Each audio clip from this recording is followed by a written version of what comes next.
ababyeyi turabizi ko bafashwe neza bakarerwa neza.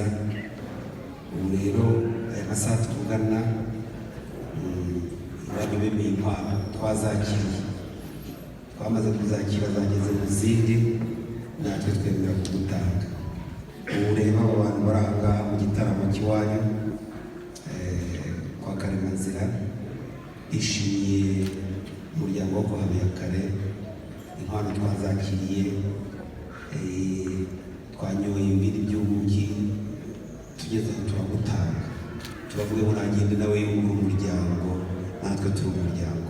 Maze rero ukomere wihangana nyabyeyi karame kabiri igira ijuru ndahera rwose nyegera komeza shaka. Ariko mu gihe nza kuko ndimo gukeka icyo ubwira rikasaba abantu bakumpera amashyi kuko mbonye umuntu mwiza hano kuva igihe nagenda nahise ko ari njye muntu warangagije neza, ariko mbonye hari icyo nketse, hari icyo nketse nyegera kubera tarisi ariko mugira abakobwa no maze rero nasenye nguye nosiyata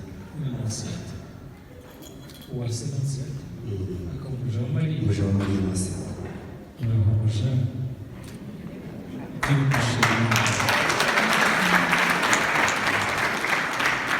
tarisi ndakumva.